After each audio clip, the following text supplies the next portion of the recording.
Bonjour et bienvenue dans le podcast Par voix basse à voix haute. Moi c'est Capucine. Et moi c'est Julie. Nous sommes les voix de ce podcast. Mais des voix, il n'y en aura pas que deux. Vous entendrez au fil des épisodes différentes voix venues témoigner à notre micro pour parler de leur accouchement et de leur expérience en maison de naissance. Vous retrouverez aussi des épisodes consacrés aux sages-femmes qui y travaillent. Parce qu'en effet, il n'y a pas qu'une voie pour accoucher. Il y a la voie basse, la césarienne, l'hôpital, chez soi et la maison de naissance.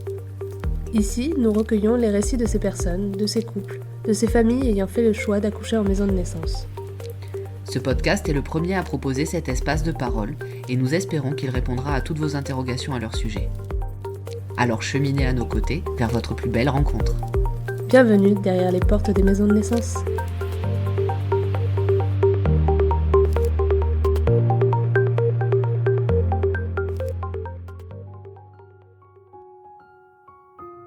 Ce mois d'août avait pour thématique les spécificités d'une maison de naissance. Comme chaque mois, ce dernier épisode de la thématique est consacré à des sages-femmes travaillant en maison de naissance. Ces structures offrent un environnement de travail unique. C'est pourquoi nous avons discuté avec Pauline, sage-femme en maison de naissance, de tout ce qui distingue ces lieux d'accouchement des autres. Quel genre d'accompagnement est proposé aux femmes et aux familles ? Comment la structure est-elle organisée pour créer un contexte propice à l'accouchement naturel ? Qu'est-ce qu'une maison de naissance met à disposition du public en dehors des suivis de grossesse ? Nous verrons les particularités des maisons de naissance et tout ce que cela implique pour les femmes comme pour les sages-femmes.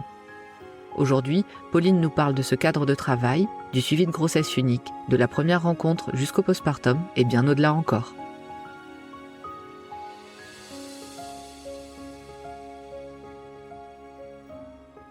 Bonjour Pauline.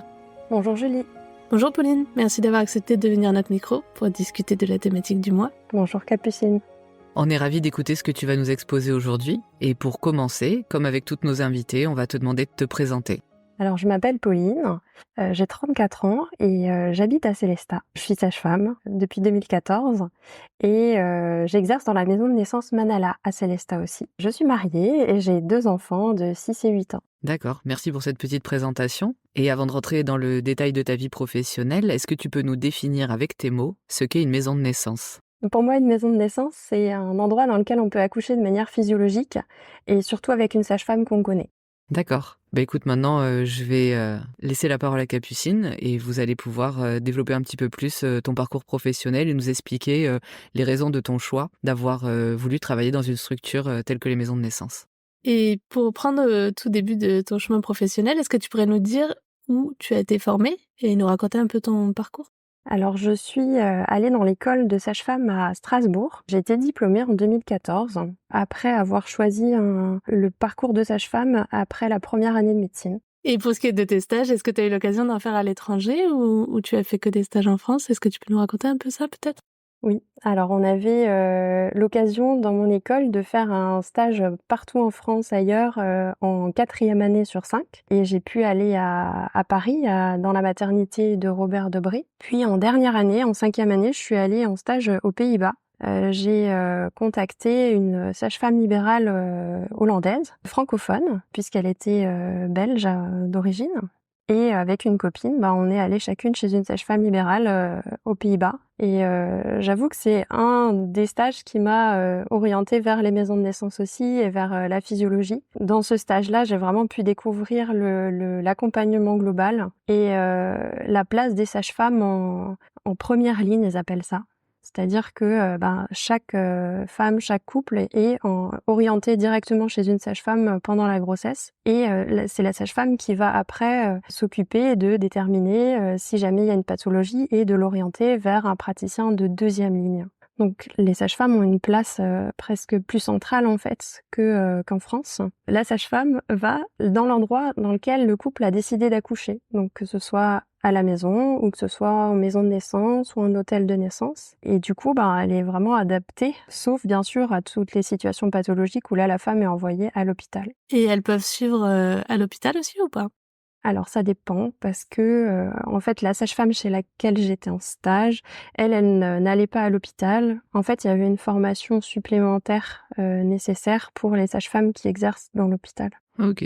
Ok, ça marche. Puis en dernière année aussi, alors c'était un stage beaucoup plus local, mais j'ai pu faire un stage chez une sage-femme libérale d'Alsace qui exerçait en plateau technique, c'est-à-dire qu'elle accompagnait les couples pour leur accouchement dans une maternité à Strasbourg. Et du coup, j'étais en stage chez elle. Et là aussi, ça m'a confortée dans mon choix de m'orienter vers l'accompagnement global. C'était aussi en dernière année, donc c'était assez proche de mon diplôme, ce qui était un plus vraiment pour s'orienter dans l'accompagnement global. Oui, c'est intéressant, du coup, tu avais fait un peu de tout durant tes études, quoi. Oui. T'as dit que du coup, c'est à la suite de ta première année de médecine que tu t'étais orientée vers sage-femme. Tu savais déjà que tu voulais faire sage-femme au moment où t'as fait ta médecine ou ou ça t'est venu à ce moment-là quand t'as eu les choix ou le classement? Alors, je le savais avant d'aller en première année de médecine. En fait, j'ai visité l'école de sage-femme quand j'étais au lycée. Et c'est là où je me suis dit, ah ben tiens, ce serait intéressant ça comme parcours parce que je n'avais aucune idée de ce que je voulais faire plus tard comme métier. Et en visitant l'école de sage-femme, ben, c'est là que j'ai découvert le métier et que j'ai choisi de faire la première année de médecine pour faire sage-femme. D'accord. Voilà, je l'ai pas réussi du premier coup, je l'ai réussi du deuxième. Et à ce moment-là, ben, du coup, je crois que j'étais une des premières aussi à choisir l'école de sage-femme. Ok. Et maintenant que tu nous as parlé un peu de tes études, est-ce que tu pourrais nous dire dans quelle structure tu as eu l'occasion d'exercer avant la maison de naissance?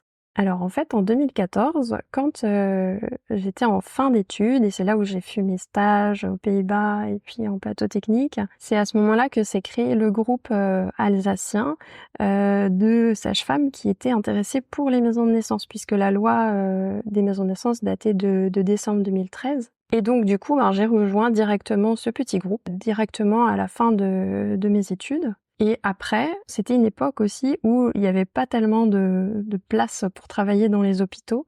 Il y avait beaucoup de contrats très courts, des CDD, etc. Et par chance, j'ai appris qu'une sage-femme libérale dans mon village cherchait un remplacement pour l'été. Et donc, je suis allée me présenter et j'ai fait sa rencontre. Leur rencontre parce qu'elles étaient 2 à l'époque. Et ça a tout de suite accroché et elles m'ont dit écoute, ton programme d'accompagnement global c'est top, viens installe-toi avec nous et puis on fait ça tout de suite maintenant. Donc c'était chouette, je suis passée de un jour je pourrais exercer comme j'aurais envie après avoir fait des petits contrats successifs à je peux tout de suite faire ce que je veux. C'est une chance. Oh, c'est génial. Ouais. Ouais. Dis donc.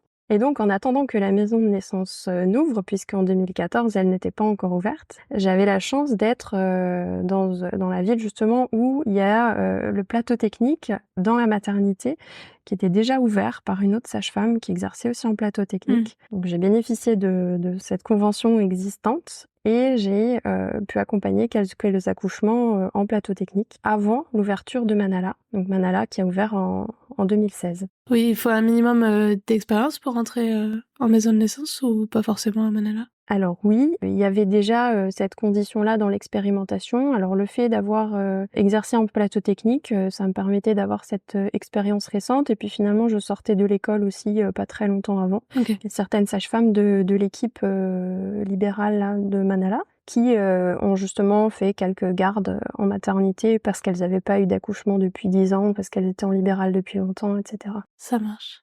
Est-ce que tu connaissais les maisons de naissance avant de rejoindre le groupe de travail autour du projet?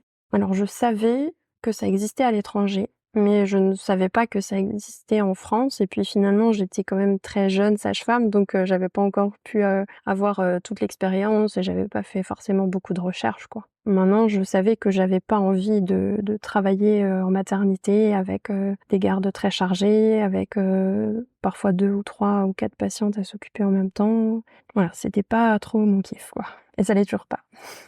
Et du coup, une fois que la maison de naissance était créée, donc tu faisais partie du groupe de travail en amont, c'est ça? C'est ça, ouais. Je suis une des sages-femmes fondatrices de la maison de naissance.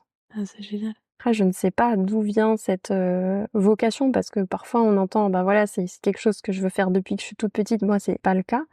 Mais je ne sais pas d'où m'est venue cette idée de s'orienter vers la physiologie. C'est presque, c'est une passion, quoi. Je pense que c'est beaucoup des rencontres de sages-femmes déjà en maternité qui m'ont ouvert les yeux vers la physiologie.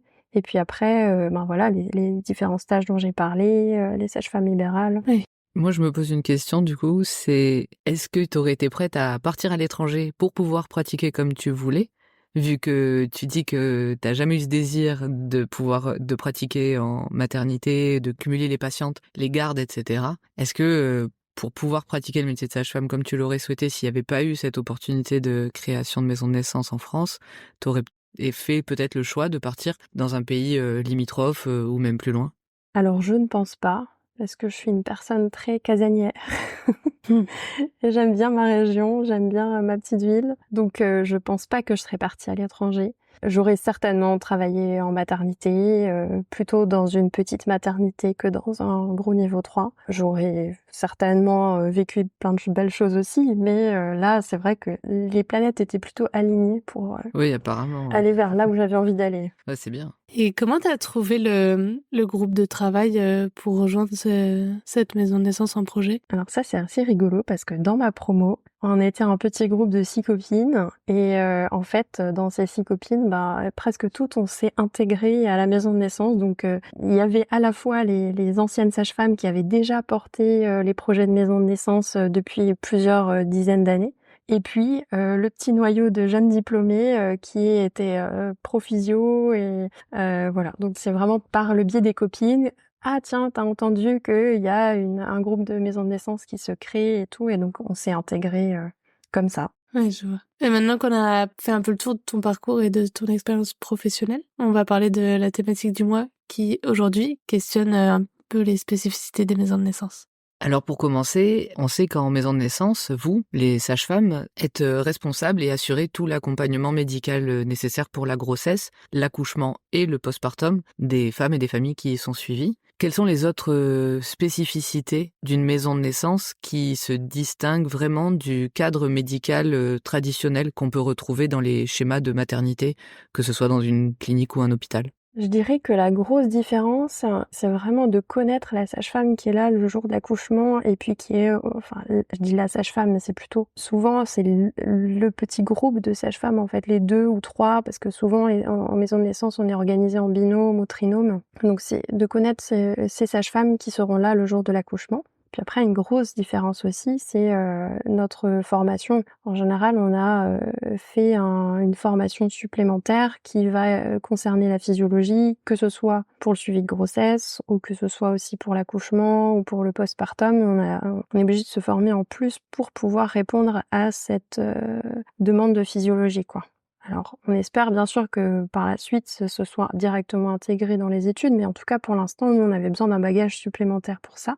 Et ce qui n'est pas forcément toujours le cas pour les sages-femmes qui sont hospitalières. Moi, j'ai eu des copines de promo, des collègues qui n'étaient pas forcément à l'aise avec le fait d'accompagner une femme pour accoucher sans péridurale, par exemple. Oui, parce que ça fait pas, de ce que je comprends, partie du parcours classique, de la formation de sage-femme, actuellement. Quand tu dis qu'il faut un bagage supplémentaire, une formation en plus, c'est quoi? C'est sous forme de DU? Alors non, c'est pas un diplôme universitaire. C'est des formations, alors notamment avec certaines sages-femmes qui ont eu une expérience en accouchement à domicile, donc avec beaucoup de physiologie dans leur parcours. Je pense aussi à des formations avec Michel Audin. On a fait quand même un certain nombre de formations avec Jacqueline Lavillonnière aussi, par exemple. D'accord. En fait, dans les études de sage-femme, la physiologie, elle est abordée finalement assez brièvement en début de parcours et plus dans une logique de mécanique obstétricale, de comment est-ce que le bébé se positionne pour sortir, etc. Mais sans trop insister sur comment est-ce qu'on fait pour accompagner une femme qui accouche physiologiquement, qu'est-ce qu'on a comme outils pour l'aider à gérer sa douleur, enfin voilà, des choses comme ça. Parce que du coup, l'école compte aussi sur le fait qu'on voit ça en stage. Sauf qu'aujourd'hui, en stage, on voit quand même beaucoup de femmes qui accouchent sous péridurale. On est à 80% toujours de péridurale en France. Donc, en soi, quand on a un stage où on a vu presque que des accouchements sous péridurale, finalement, on voit très peu les sages-femmes accompagner la gestion des contractions, etc. Dans les spécificités des maisons de naissance, il y a aussi la notion de bas risque.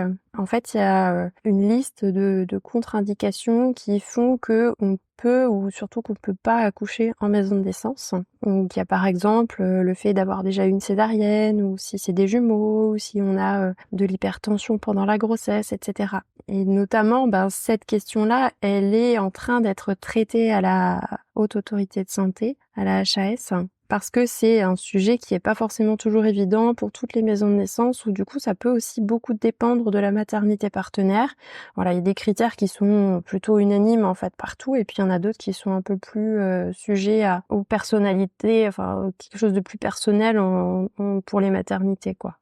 Voilà, en fonction de quelle maternité c'est, est-ce que c'est un niveau 1, niveau 2, niveau 3, voilà, et qui peuvent rentrer dans les conventions. Ce qui n'est pas toujours le cas, par exemple, avec les sages-femmes qui exercent en plateau technique, qui, elles, en fonction aussi de leur activité, des liens qu'elles ont avec la maternité dans laquelle elles sont, elles peuvent parfois accepter, par exemple, une femme qui aurait déjà eu une césarienne, elle serait refusée en maison de naissance, mais elle pourrait être acceptée par certaines sages-femmes en plateau technique. Ah ouais.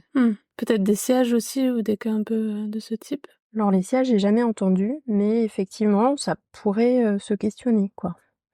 Oui, qui fonctionnent pas en maison de naissance, quoi. Oh, c'est intéressant. Il y a aussi une autre différence, malgré tout, je reviens sur cette idée de différence notable, c'est le statut propre et inhérent aux maisons de naissance, qui est un statut associatif. Est-ce que tu as quelque chose à nous en dire? Comment ça se gère, ça, par rapport à, finalement, quand on est salarié en maternité? Alors c'est sûr que c'est quelque chose d'assez spécial, parce que à la fois il y a un vrai engouement, une sorte de communauté aussi avec les parents, qui est vraiment quelque chose de chouette en fait, hein. Et en même temps, ça représente quand même une certaine disponibilité et charge de travail supplémentaire par rapport à la maternité, où finalement on rentre le soir et puis on n'a plus d'autres réunions à gérer ou comme ça le soir. T'as pas les gardes, mais t'as d'autres responsabilités. Ouais, en fait, il y a des gros avantages, mais il y a aussi certains inconvénients, c'est sûr. Je pensais encore à autre chose en différence, mais les maisons de naissance, en fait, sont toutes rattachées à une maternité partenaire, ce qui est quand même aussi encore une grosse différence entre, par exemple, le plateau technique ou les accouchements à domicile, où du coup, là, il n'y a pas de lien institutionnel, en fait, entre les sages-femmes et puis la maternité. Alors que dans les maisons de naissance, il y a des conventions, on se rencontre, voir comment les transferts se font. Donc ça, c'est aussi quelque chose d'assez spécifique, en fait, aux maisons de naissance, d'avoir ce lien avec la maternité partenaire. Tu viens de dire qu'il y avait donc des rencontres régulièrement avec la maternité partenaire. Est-ce que c'est des réunions standardisées, on va dire, avec une récurrence obligatoire, quelle que soit la maison de naissance dans laquelle on exerce? Ou est-ce que c'est au sein de ce partenariat que se joue finalement cet échange, et ça se met en place vraiment entre la maison de naissance et sa maternité partenaire? En fait, il y a rien de très concret dans la loi. Il y a écrit qu'il faut qu'il y ait une relation entre les deux, et après, c'est quand même laissé au libre choix de chaque maison de naissance et maternité de définir la fréquence des rencontres.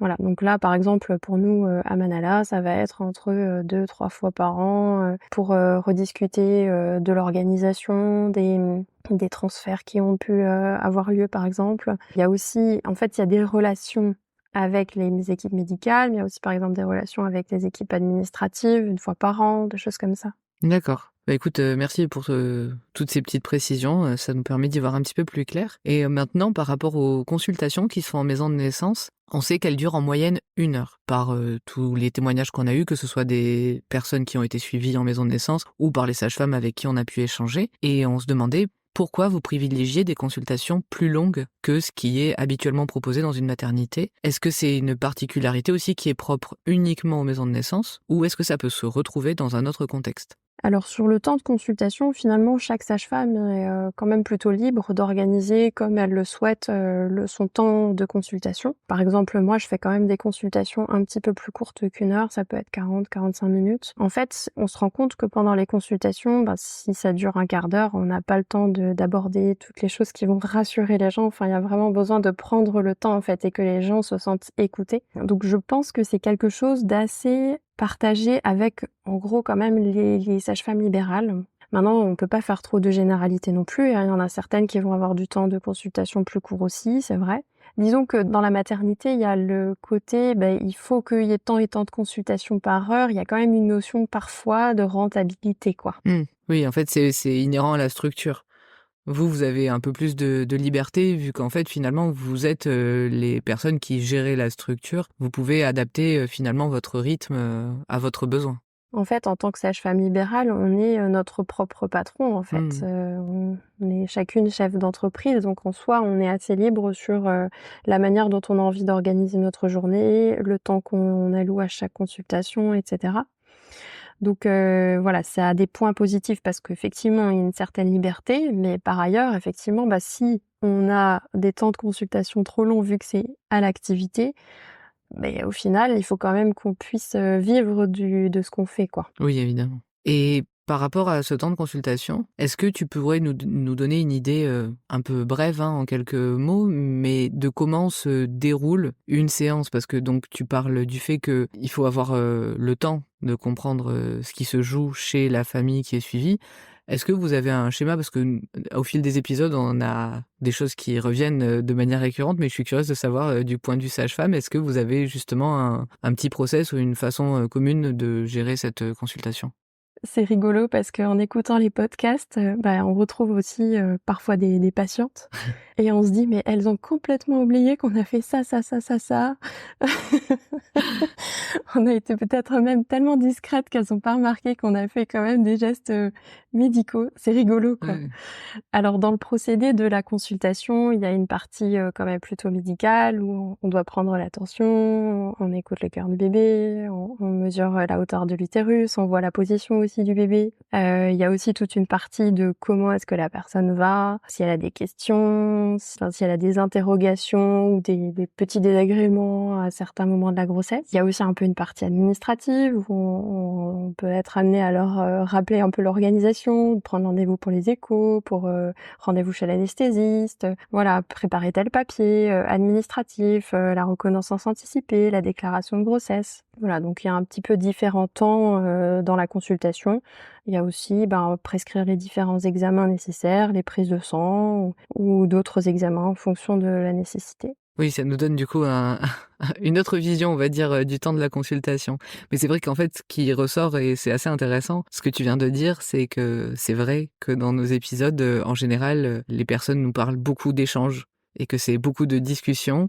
Et la deuxième chose, c'est de dire, elles s'intéressent autant à mon état à moi qu'à celui de mon partenaire ou ma partenaire. Et ça, c'est vraiment, rigolo parce que là, tu viens de faire une énumération de tout un tas de choses dont on n'entend pas parler d'habitude. Donc c'est assez intéressant, merci. C'est vrai qu'on insiste aussi beaucoup sur la présence, des conjoints. C'est bien s'ils sont, tous les 2 là, en fait, aux consultations, même les consultations médicales, parce que ça leur permet aussi de vraiment s'investir et de voir aussi, quels sont, les examens qu'on fait pendant la consultation, quelles sont les choses dont on discute et de leur offrir une vraie place. Ils sont pas juste, accessoires pour, participer aux échographies ou quoi, mais ils ont vraiment leur rôle à jouer pendant tout le déroulement de la grossesse. Et d'ailleurs, on voit aussi que, plus ils ont été investis pendant les consultations de grossesse, pendant la préparation à la naissance, et plus ils arriveront à trouver leur place facilement aussi au moment de l'accouchement, mais surtout en tant que père, ou coparents, ils ont tous les 2 leur place, quoi. Ça marche. On a déjà abordé ce sujet dans d'autres épisodes, mais est-ce que tu peux nous rappeler la différence entre une salle physiologique, un plateau technique et une maison de naissance, vu que c'est quelque chose que tu as évoqué à plusieurs reprises, pour que ce soit bien clair pour toutes les personnes qui nous écoutent, et puis après nous expliquer pourquoi tu as fait ce choix, toi, de la maison de naissance, même si on a déjà une idée vu tout ce que tu viens de nous raconter, plutôt que par exemple un plateau technique dans lequel quand même tu as exercé pendant un moment avant l'ouverture de Manala. Alors, un pôle physiologique, c'est en fait un endroit dans une maternité avec des sages-femmes de la maternité qui vont exercer dans cet endroit. Donc, le plus souvent, ce pôle physiologique, il y a des sages-femmes qui sont dédiées à ça et qui même parfois peuvent faire le suivi de grossesse et faire une sorte d'accompagnement global. Alors, ça dépend des équipes. Il y en a qui peuvent être plus restreintes et puis il y en a d'autres qui sont plus grosses et que du coup, les couples ne connaissent pas forcément la sage-femme qui est là le jour de l'accouchement. Mais globalement, c'est au sein de la maternité. Voilà, avec des sages-femmes dédiées à ce pôle physiologique. Le plateau technique, c'est des sages-femmes libérales qui vont en quelque sorte louer la salle d'accouchement dans une maternité et du coup qui sont liées avec cette maternité par une convention. Et la maison de naissance, c'est quelque chose de complètement différent d'une maternité, enfin c'est indépendant, c'est autonome, donc souvent c'est porté par une association. C'est dans les locaux, mais les maisons de naissance sont locataires en fait de l'hôpital et Ouais, les maisons de naissance sont locataires dans les locaux de l'hôpital et vont être vraiment complètement indépendantes dans leur fonctionnement et en général vont être gérées par des sages-femmes libérales. Alors pas toutes les maisons de naissance, il y a une maison de naissance par exemple à Grenoble où c'est des sages-femmes qui sont à la fois par l'association mais aussi par la maternité et qui peuvent être salariées. Voilà. D'accord. La majorité des maisons de naissance, c'est des sages-femmes libérales. D'accord. Par rapport au plateau technique, je me pose une question. Tu as dit qu'elle louait le lieu. Est-ce que c'est une location financière vraiment dont tu parles ou c'est un terme pour dire qu'en gros, elle bénéficie de ce lieu-là? Alors, il y a quelque chose de financier quand même dans l'histoire, puisque du coup, les sages-femmes libérales, elles vont pouvoir coter l'accouchement à la sécurité sociale, mais elles vont faire une sorte de rétrocession à la maternité, qui est un petit pourcentage, par D'accord. exemple 10% ou 20% ou 30%, pour l'utilisation des locaux. D'accord. Voilà, alors la différence que moi j'y vois aussi, puisque effectivement j'ai pu exercer en plateau technique, c'est vraiment dans la configuration des lieux, où du coup, dans la maison de naissance, finalement, pendant que la femme, le couple va être là pendant l'accouchement, nous, en tant que sage-femme, on peut se mettre dans une pièce à côté, que ce soit dans le bureau ou dans la cuisine, avoir un espace où on peut poser tranquillement notre dossier, qu'on peut boire un café si besoin, enfin parce que parfois les accouchements ça dure aussi longtemps, et le fait de pouvoir se mettre aussi dans un lieu comme ça, à part, tranquillement, c'est quand même quelque chose d'appréciable qu'on n'a pas forcément en plateau technique, où du coup, si on sort de la salle d'accouchement de l'hôpital, on est dans le bureau des sages-femmes avec l'effervescence qui va avec. Oui, oui, oui. D'ailleurs, c'est quelque chose qui a été abordé par d'autres sages-femmes qui disaient que c'est ressourçant aussi, justement, de pouvoir, au sein d'une maison de naissance, avoir un espace indépendant pour, justement, pouvoir être là tout du long et conserver de l'énergie tout au long de l'accouchement, quelle que soit sa longueur, finalement. Parfois même être amené à dormir, hein, simplement dans un lit ou dans un Mmh. canapé dans une pièce à côté. Ouais, tout à fait. Le fait de pouvoir dormir, en fait, dans une pièce à côté, que ce soit pendant l'accouchement ou juste après, si on a par exemple l'accouchement a été très long, c'est vrai que c'est intéressant, pour pouvoir se reposer, ce qu'on retrouve pas forcément en plateau technique, dans une maternité. Mmh. Et pour revenir sur un autre aspect par rapport à tes définitions que tu viens de dire, tu as dit que la maison de naissance était locataire dans les locaux de la maternité. On sait que vraiment des fois c'est un espace dédié au sein de la maternité. Il y a certaines maisons de naissance où c'est vraiment une petite maison indépendante, mais toujours dans le complexe de l'hôpital. Dans tous les cas, ça reste quand même des locaux appartenant à l'hôpital ou la clinique qui sont vraiment loués comme tu louerais ta maison ou ton appart. Oui, donc en fait, l'hôpital, en tant que propriétaire, demande un loyer. En général, c'est à l'association de la maison de naissance. Et donc, c'est l'association de la maison de naissance qui gère le budget, les finances de la maison de naissance, qui paye ce loyer à l'hôpital. D'accord, ouais. Donc c'est vraiment 3 modèles différents en Ouais. fait, entre le pôle physio, le plateau technique et Oui. la maison de naissance. Tu viens de parler justement des espaces ressources, on va dire, pour les sages-femmes au moment d'un accouchement.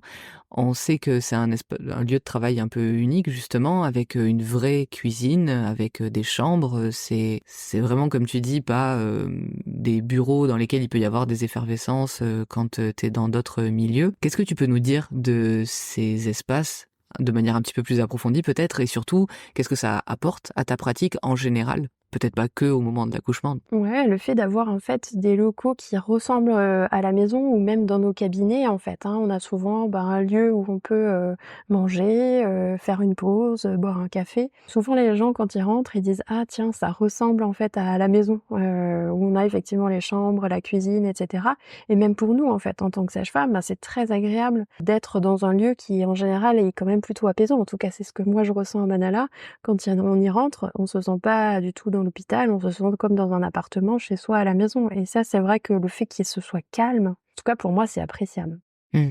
Finalement, c'est quelque chose qui va poser tout le monde et qui peut participer même à la prise en charge, comme tu disais, où tu peux plus prendre le temps, tu es moins peut-être stimulé même en tant que professionnel à devoir aller plus vite ou être préoccupé par des sons ou des choses des fois que malheureusement on entend quand on est dans un contexte où il y a moins d'espace d'isolement. Je sais pas si c'est le bon terme, mais Ça répond quand même encore un peu à la question d'avant dans le sens, quelle était la spécificité d'une maison de naissance. Quand on travaille en maison de naissance, Comme quand on travaille en plateau technique ou en accouchement à domicile, l'objectif en fait pour la sage-femme, c'est vraiment d'être présente pour chaque couple et chaque accouchement de manière individuelle. On veut pas avoir plusieurs naissances à gérer en même temps et surtout quand on a affaire à la physiologie, on a besoin d'être entièrement disponible pour un couple et pour une naissance à la fois. Hmm. Ce qui est quand même une grosse différence avec les sages-femmes qui exercent en maternité, où là, elles doivent accueillir toutes les personnes qui se présentent à elles sur le moment. Oui, quelle que soit leur situation. Mm. Tu viens de reparler de la physiologie et au début, tu nous as parlé aussi d'une de tes motivations à avoir fait ce choix, qui était l'accompagnement global à la naissance, le suivi global des familles tout au long de la grossesse et jusqu'au postpartum. En maison de naissance, c'est vraiment votre pratique à toutes. C'est un point commun de ces structures. Qu'est-ce que ça implique en termes de rythme de travail et d'engagement auprès justement de toutes les familles que vous suivez? Et d'après toi, quelles sont les compétences particulières qu'il faut avoir pour pouvoir pratiquer cet accompagnement global? Alors moi, c'est vraiment le truc, l'accompagnement global qui m'attire le plus. Enfin, c'est vraiment la relation avec les gens. C'est pour ça, je pense que je tiens aussi dans la durée parce que c'est vraiment quelque chose qui me nourrit et que je recherche en fait. J'ai pas envie d'avoir affaire pendant un accouchement à une personne que je découvre, etc. Et du coup, le fait de connaître les gens pendant la grossesse, éventuellement les voir pendant l'accouchement, parce qu'il y a quand même un certain nombre de personnes qui finalement ne peuvent pas accoucher en maison de naissance, mais qu'on retrouve aussi parfois après l'accouchement. Et ben, du coup, tout ça, c'est vraiment c'est même un accompagnement tout au long de la vie, quoi. Après, les gens, on les retrouve en consultation gynécologique, pour s'occuper du périnée. C'est vraiment quelque chose de global, mais pas que sur la grossesse, même de global dans la vie, quoi. En tout cas, voilà, moi, c'est comme ça que j'aime travailler et ce qui me nourrit. En fait, comme on suit des gens pendant la grossesse, on a aussi cette vigilance un peu permanente où on doit parfois répondre aux urgences des gens, pas que au moment du quand ils sont à terme et quand ils doivent accoucher, mais aussi pendant la grossesse. Voilà, il y a un résultat sanguin qui est pas bon et du coup de devoir réagir en fait aussi à ce moment-là. Et du coup, ça fait quand même qu'on est assez dépendant de notre téléphone, par exemple. Donc voilà, parfois on reçoit des messages, alors on essaye d'éviter et de vraiment prévenir les gens de pas nous envoyer des messages à n'importe quelle heure du jour et de la nuit parce que parfois ça nous arrive et c'est vrai que c'est pas très simple. Mais c'est vrai qu'on est quand même beaucoup sur nos téléphones à devoir répondre aux urgences des gens au fur et à mesure. Mmh. On a aussi cette facilité-là d'être en binôme ou trinôme, ce qui fait que de temps en temps, si on a besoin d'un jour off ou voilà, on peut aussi dire je suis pas là moi ce jour-là ou cette semaine-là parce que je suis en vacances. Et c'est ma binôme ou ma collègue du trinôme qui va s'occuper de répondre aux messages urgents et aux sollicitations, etc. Donc voilà, ça c'est vraiment aussi un plus d'être en petit groupe plutôt que d'être seul dans l'accompagnement global, quoi. Finalement, tu portes pas toute cette charge. Mhm. Tu dis que vous pouvez recevoir des messages à des moments peut-être un peu inopportuns pour vous, en tout cas, personnellement, mais c'est envisageable aussi le fait que vous ayez, j'imagine, un téléphone pro, un téléphone perso, et le fait qu'il y ait les astreintes, vous n'êtes pas d'astreinte tout le temps, donc les parents, j'imagine, le savent. Comme tu dis que c'est pas simple, mais il y a un cadre qui est posé, où vous vous permettez peut-être, selon le degré d'urgence par rapport à la sollicitation, ça vous arrive d'en rediscuter avec les familles? Oui, bien sûr. Si maintenant on reçoit un message qui n'était pas urgent, 23h, on se permet aussi de dire aux gens: «Bon, voilà, là, on aurait pu attendre le lendemain matin pour nous en faire part, quoi». Mais effectivement, on a aussi la solution d'avoir un téléphone pro, un téléphone perso, d'éteindre son téléphone et cetera. Après, ça dépend de chaque sage-femme dans son organisation propre. Il y en a qui ont 2 SIM dans leur téléphone. Donc voilà, là, on s'arrange comme Non, mais on c'est pour veut. ça que je pose la question, parce que je me demande s'il y a un fonctionnement général, on va dire, Mmh. commun à toutes les sages-femmes, ou en effet, comme tu dis, après des fois, t'as les 2 dans le même téléphone et c'est pas évident non plus C'est pas à toujours gérer. évident en fait de poser les limites, justement. Et ça je Mmh. pense que c'est aussi, voilà, il y a certaines sages-femmes libérales qui sont prises dans les mêmes, préoccupations de cet ordre-là, quoi. Voilà, quelles sont les limites pour moi au niveau du téléphone, au niveau des messages, quand est-ce que je regarde, quand est-ce que je Mmh. réponds et cetera. Et c'est pas évident pour toutes les sages-femmes aussi de dire: «Ah là, en fait, là, c'est hors de mes limites, ça va pas». Mmh. Oui, on a cru le comprendre, selon les épisodes sage-femme qu'on a pu avoir, ça a fait partie, des choses justement, dont on nous a parlé. Et par rapport aux compétences particulières, qu'il faut pour, faire tout ça justement? Alors je pense qu'une grosse compétence, enfin en tout cas quelque chose qui me semble très important, c'est, le soutien au niveau familial et entourage. En tout cas, c'est quelque chose qui pour moi est très important parce que c'est pas une compétence personnelle, mais je pourrais pas faire tout ce que je fais si j'avais pas cet entourage-là, c'est-à-dire un conjoint qui est hyper investi et hyper présent dans ma vie de famille, des parents qui sont là pour garder mes enfants quand je dois partir et qui sont aussi parfois d'astreinte en même temps que moi. Donc voilà, ça c'est vraiment, je pense, quelque chose d'important à avoir pour la sage-femme qui exerce en maison de naissance et qui est d'astreinte, d'avoir un entourage qui est présent et disponible. Et puis après, bien sûr, il y a toutes les compétences d'empathie. Je pense qu'il y a besoin d'organisation aussi un petit peu. Voilà, globalement, je pense que c'est déjà bien. Ah oui, c'est déjà pas mal, ouais. Pour, en venir à quelque chose d'un petit peu différent, on va dire d'un peu plus concret, il y a quelque chose dont on parle régulièrement et qui est, justement, plus ou moins sujet de débat, par rapport aux maisons de naissance. C'est le sujet de la délivrance dirigée. La délivrance dirigée, c'est, le fait d'injecter de l'ocytocine, du coup, chez la maman, juste avant ou au moment, de la sortie du bébé. On sait que dans certaines maisons de naissance, c'est pratiqué de manière, systématique ou en tout cas proposée, et dans d'autres maisons de naissance, ça n'est pas pratiqué et justement c'est l'objet d'un transfert parce qu'on considère que ça sort de ce qui est, la physiologie de la naissance. Est-ce que tu peux nous expliquer pourquoi il y a ces divergences, d'opinion et ces différences de pratiques d'une maison de naissance à l'autre? Et ben, nous dire par la suite, quel est le choix qu'a fait Manala et pourquoi? Alors c'est une question, je pense, qui est complexe parce qu'effectivement, ça se base sur à la fois des recommandations officielles ou les recommandations officielles de l'OMS, de la HAS, voilà, qui recommandent de faire cette injection d'ocytocine-là. Et en même temps, basé sur justement les sages-femmes qui sont formées en physiologie et où du coup, quand on explique et quand on comprend dans la physiologie, on comprend aussi qu'il n'y a pas forcément besoin en fait d'avoir un médicament injecté en plus pour que la délivrance se fasse, surtout si on vient d'accoucher naturellement. Donc en fait, il y a cette ambivalence-là qui fait que finalement chaque sage-femme doit, et chaque maison de naissance finalement, parce qu'on va aussi essayer de s'accorder un peu dans la maison de naissance et réfléchir à nos pratiques communes, du coup qui se posent des questions et qui font de manière différente. Et je pense que le fait qu'on fasse de manière différente, c'est pas forcément quelque chose de mal. Ce qui est important, c'est que la femme et la sage-femme, toutes les deux, se sentent en sécurité en fait, dans l'endroit dans lequel elle accouche en fait. Et si la sage-femme, ça la sécurise plus de faire cette injection d'ocytocine-là, j'ai envie de dire, ok, faisons-la.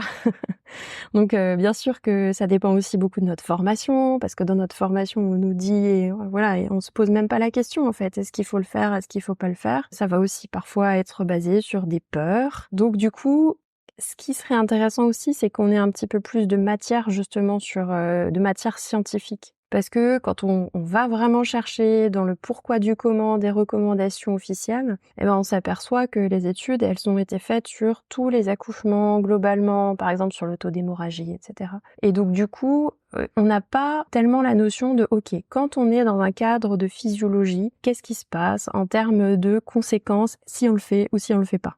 Voilà. Et du coup, ça va amener à évoluer aussi, je pense, bien sûr, avec les pratiques en maison de naissance. Donc à Manala, nous, on a choisi de laisser le choix aux couples s'ils veulent avoir cette injection d'ocytocine ou pas. Donc pendant la grossesse, on aborde le sujet, de manière très détaillée. On leur dit quand est-ce qu'on fait cette injection, pourquoi, les plus, les moins. Et puis, on leur dit vous réfléchissez, vous avez le droit de changer d'avis à n'importe quel moment. Et après, ils nous disent j'aimerais qu'on fasse cette injection, ou alors non, je refuse complètement. Ou alors il y a nous un certain nombre de facteurs où on va se dire nous on recommanderait quand même de faire l'injection d'ocytocine parce que ça nous semble pertinent.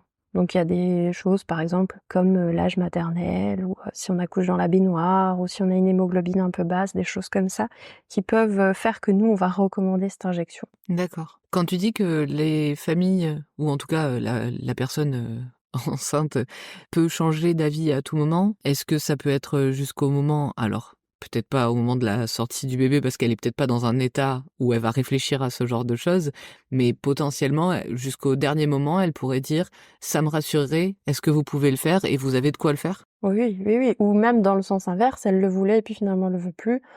Bien sûr, aucun souci. En fait, ce qui est important pour nous, c'est d'avoir expliqué à quoi ça sert, pourquoi, le comment, enfin, et après, du coup, Mmh. les gens, ils peuvent choisir s'ils veulent ou pas. Mais c'est-à-dire qu'en fait, finalement, elle peut aussi, revenir, sur sa décision, Bien sûr. et dire: «Je le veux pas». Alors j'imagine que, sauf indication contraire, médicale que vous auriez repérée, vous pouvez aussi, finalement, accepter ce changement d'avis en disant: «Bah, finalement, on Mmh, le fait pas». tout à fait. En fait, même, si OK. maman, elle nous a dit: «Ouh là là, je veux absolument pas, 0 médicament» et cetera, ben, nous, si on estime qu'il y a besoin et qu'on lui explique et que enfin, voilà, on s'aperçoit que souvent les gens, ce qui est important pour eux, c'est qu'on leur explique avec une information, neutre, en fait. Voilà, les plus, les moins et puis après, qu'eux, ils choisissent. Et quand on procède comme ça, bah, on arrive à avoir de l'adhésion en fait et les gens, les femmes, les couples, ils se sentent acteurs en fait dans leur parcours, plutôt que si on vient dire: «Ah bah, c'est comme ça et pas autrement» et où du coup on a l'impression Mmh. de subir quelque chose quoi. Alors que si on choisit, ben, c'est beaucoup plus intéressant. Donc voilà, même une femme qui aurait dit: «Ah non, je refuse», ben, si maintenant nous on estime, ben, elle peut être amenée à changer d'avis si, on lui explique bien quoi. Oui. Et comme je dis souvent dans nos épisodes, les femmes mettent aussi en avant la confiance qu'elles ont aussi en leur sage-femme et qui fait qu'elles font aussi confiance à leurs décisions. C'est-à-dire qu'elles sont capables, de changer. Elles sont pas contre, les pratiques médicales, de manière générale. Elles préfèrent, suivre la physiologie, mais il y a toujours des cas contre. Mais je veux dire, dans les 3/4 des gens qui viennent, ils sont prêts à accepter les décisions médicales, comme tu dis, du moment qu'ils sont acteurs et qu'ils ont le choix. C'est toute la question. Oui, en fait, le fait de savoir, pourquoi il se passe ça, finalement fait Oui. que tu l'acceptes et que tu le vis beaucoup mieux. Savoir que tu peux dire non, ça change tout aussi. Même si tu vas pas le faire, avoir la possibilité de le faire. Ouais. Je voudrais juste poser une dernière question, par rapport à ça. Dans certaines maisons de naissance, les sages-femmes ont estimé que ça n'était pas compatible avec un accouchement, physiologique, et donc ça fait l'objet d'un transfert. Pourquoi ça fait l'objet d'un transfert? Et vu que l'ocytocine est à disposition dans toutes les maisons de naissance, pourquoi en fait en arriver à se dire que, ce besoin, si par exemple la femme change d'avis au dernier moment et demande ça à la sage-femme, elle va devoir effectuer un transfert, sachant que c'est une injection qui est faite vraiment, entre guillemets «au dernier moment». Alors je dis ça de manière, avec des gros mots, de néophyte, hein, mais, de ce que j'en ai compris, c'est une injection qui se fait vraiment à la dernière minute, par rapport à la sortie du bébé, je veux dire. Alors ça se fait après la naissance du bébé dans les 2 minutes qui suivent. D'accord. Alors en fait, à la maternité, ça se fait au moment où, normalement, où l'épaule sort. Donc c'est genre, quand le bébé sort, C'est hop, la première épaule, voilà, ouais, c'est c'est à ça. ce C'est moment-là quand que le ça se bébé fait. est en train de sortir. Mais en maison de naissance, ça se fait dans les 2 minutes qui suivent. Je pense que c'est assez clair en fait pendant la préparation à la naissance. Certainement que vous avez dû l'aborder aussi avec les sages-femmes de Doumbaya, où du coup, ben pendant la préparation à la naissance, voilà, vous parlez que ça se fait pas en maison de naissance.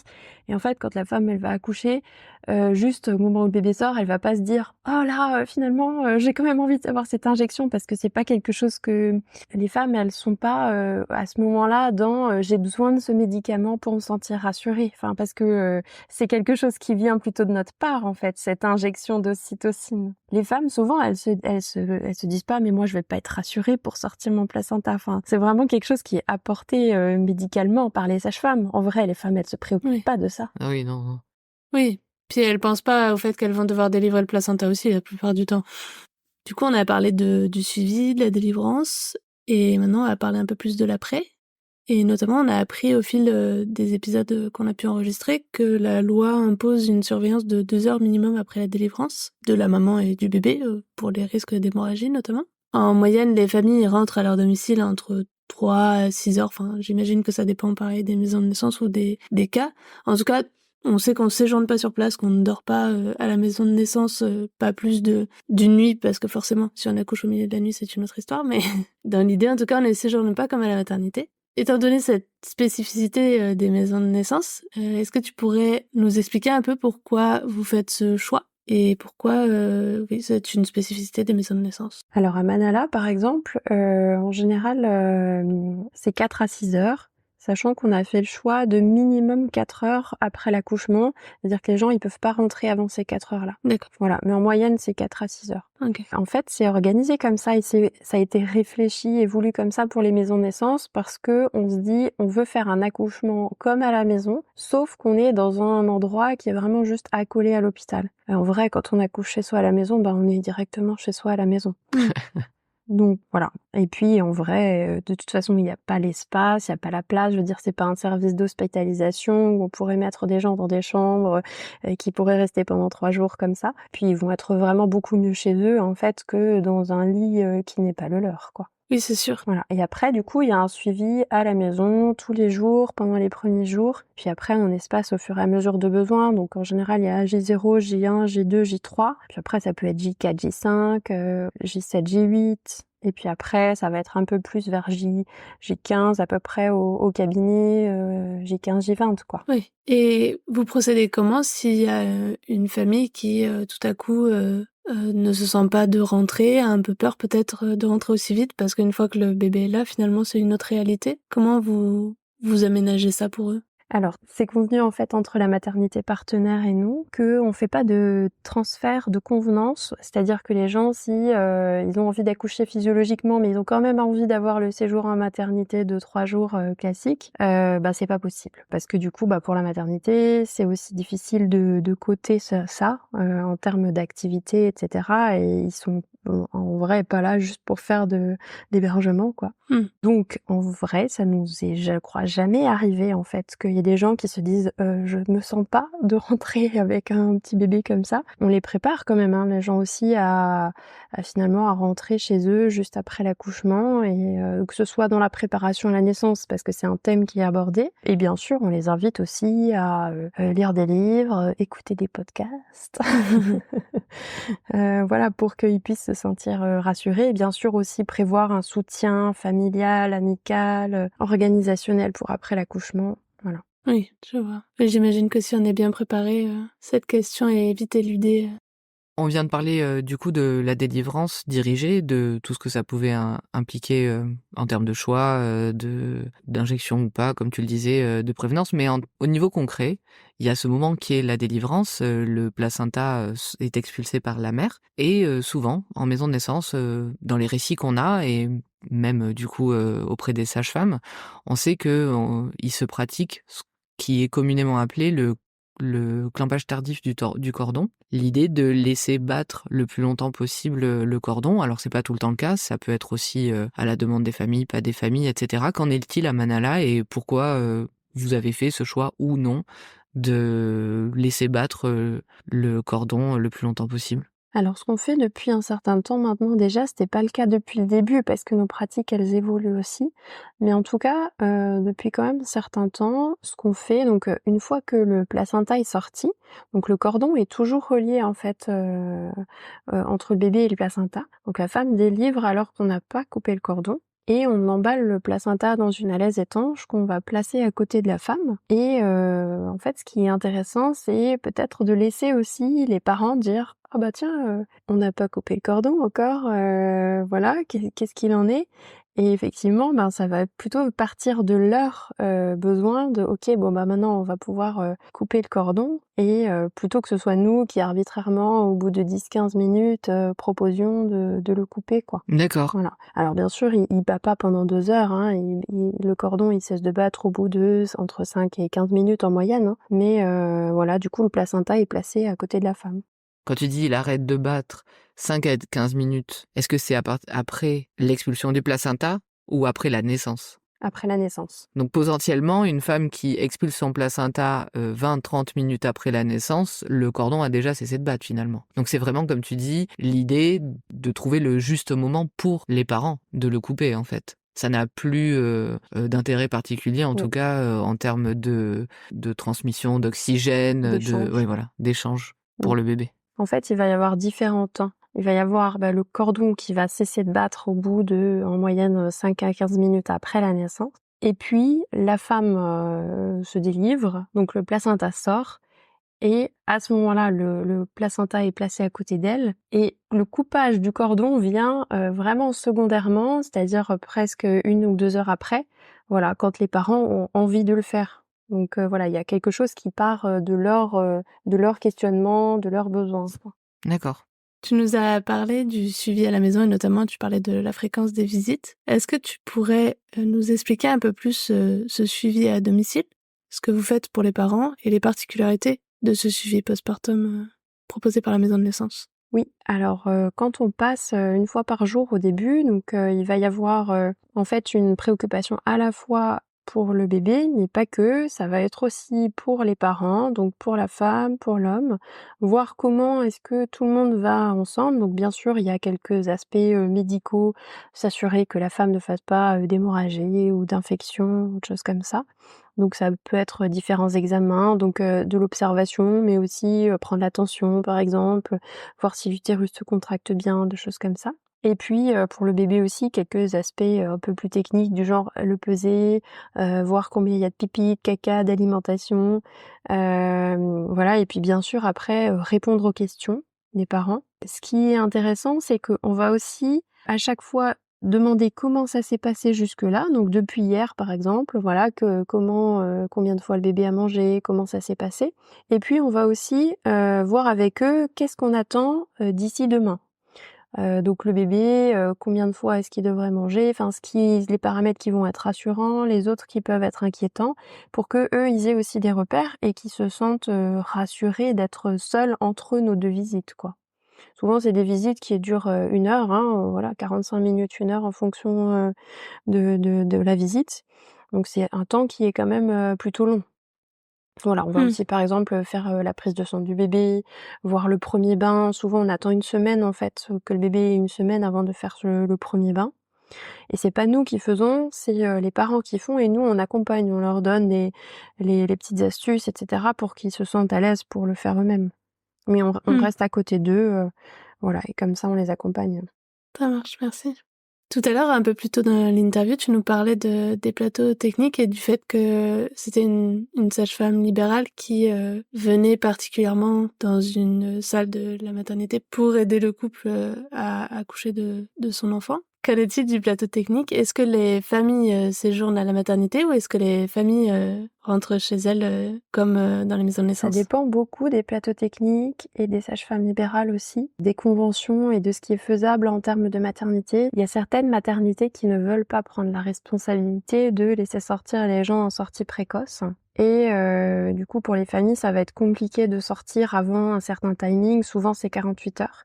Mais je connais aussi certaines collègues qui exercent en plateau technique et qui ont vu avec l'équipe de la maternité pour que les parents puissent rentrer au bout de... Souvent, c'est 3-4 heures. C'est un peu pareil qu'en maison de naissance. Et qui acceptent, hein. Certaines maternités acceptent. Mais je pense que c'est très maternité dépendant. Ok, oui, c'est pas étonnant. D'accord.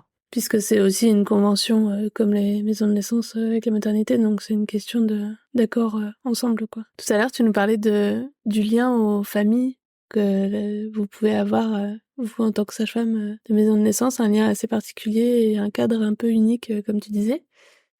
Et c'est pour ça qu'on voulait parler notamment les familles qui ont été suivies ou qui ont accouché en maison de naissance reviennent souvent, que ce soit pour le suivi postpartum, comme tu as pu le citer, pour un deuxième enfant ou troisième, pour participer à des ateliers aussi dans l'enceinte de la maison de naissance dont on n'a pas spécialement parlé aujourd'hui, mais qui fait l'objet d'autres épisodes, ou même en tant que bénévole pour aider l'association ou pour aider justement à organiser des événements. Vous continuez donc à voir des familles et leurs enfants grandir, et parfois même les familles s'agrandir. Que peux-tu nous dire sur cette particularité et ce cadre de travail unique? Bah, je dirais que c'est une chance, hein, de pouvoir, être observatrice, en fait, de tout ça, de cette évolution aussi. Parfois, on connaît les couples, en suivi gynécologique avant que la femme soit enceinte, avant qu'ils aient un enfant et puis, après et effectivement, parfois, le 2e ou 3e et ben, c'est chouette de pouvoir être là pour eux aussi dans ces moments-là, quoi. C'est quelque chose de nourrissant, je pense, pour les sages-femmes. Justement, en parlant de ce que ça t'apporte, est-ce que tu pourrais nous dire un peu plus en détail que le fait de travailler en maison de naissance t'apporte peut-être personnellement? Alors moi, je trouve beaucoup de sens en fait à ce que je fais où j'ai vraiment l'impression d'être utile. C'est vrai que c'est Ouais. pas facile tous les jours, hein, d'être, sage-femme en maison de naissance, mais quand on voit aussi l'importance que ça a d'être là dans l'accompagnement pour les couples, pour les familles et ben, ouais, il y a ce sentiment d'utilité, quoi. D'apporter quelque chose de positif, Oui, en fait, dans la vie des gens. c'est joli. Et puis je suis une personne, plutôt militante, donc c'est sûr que beh, pour moi, c'est important de défendre, les droits des femmes, les droits des couples, de la manière dont ils ont envie d'accoucher, voilà, c'est sûr qu'il y aurait encore, de mon point de vue, des choses à apporter dans le système de santé en France et dans les maternités et du coup, bah, de participer à ça dans les maisons de naissance, bah, je me dis voilà, ça sert à faire avancer ces droits-là et peut-être que, ben, dans 50 ans ou dans 100 ans, quand on regardera en arrière, on dira: «Ben, ouais, voilà, on l'a fait quoi, on a fait avancer les choses». C'est un vrai combat, ouais. Et avant de se dire au revoir, on pose notre fameuse petite question de fin à toutes nos invitées. Et donc, tu ne vas pas y couper. Est-ce que tu pourrais nous partager une petite astuce que tu aimes particulièrement pour donner aux personnes qui se préparent à accoucher physiologiquement et qui nous écoutent aujourd'hui? Pour moi, c'est être, dans la meilleure santé possible. C'est-à-dire, faire attention à son alimentation, à son activité physique, à son corps, à son mental, d'être, dans le moins de stress possible. Voilà, d'être de manière globale, d'être dans, quelque chose de sain et dans la confiance. Voilà, je pense qu'aussi bien connaître, son corps et son fonctionnement, bah, c'est un vrai Oui, plus, quoi. c'est vrai. Merci pour ce petit tips. Ouais, merci pour cette astuce qui, je pense, pourra en inspirer plus d'une, qui peut paraître évident et pourtant qui, je pense, est essentiel.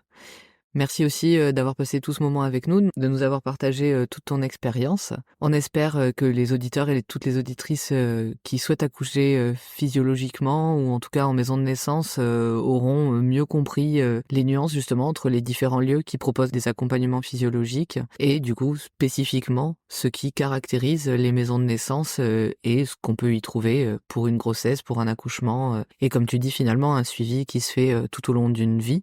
Vu que au-delà du postpartum, il y a tout un tas d'autres choses qui peuvent être vécues en maison de naissance, dans le côté associatif, mais aussi pour tout le suivi gynécologique qui peut être assuré derrière aussi par les sages-femmes. On espère que ça motivera aussi peut-être ou rassurera certaines sages-femmes qui n'osent pas aller y travailler ou qui hésitent, de savoir en plus que toi, par exemple, ça a été une opportunité qui s'est présentée dès le début de ta carrière et que ça n'a pas été un frein, que tu as pu quand même derrière avoir ta vie de famille et à la fois fonder ce projet qui est colossal. Ceux qui écoutent tous nos épisodes Sage-Femme l'auront compris, entre autres avec l'épisode hors série du mois de juin, avec Florina, qui est toujours en train d'en monter un de projet. Et puis on te souhaite, comme à toutes les sages-femmes, une très belle carrière, que ça continue encore longtemps et plein de jolies naissances. Merci, À bientôt, Pauline. à bientôt. À bientôt, Pauline. Vous venez d'écouter le podcast Par voix basse à voix haute. Si vous avez aimé cet épisode, partagez-le autour de vous. C'est le meilleur moyen pour notre podcast de rester visible. N'hésitez pas à vous abonner si vous voulez être notifié des prochains épisodes. Merci encore d'être là avec nous et d'écouter ces moments de vie uniques et intenses. À la semaine prochaine pour un nouvel épisode. Et n'oubliez pas, il n'y a pas de bon accouchement. L'histoire qui compte, c'est votre rencontre.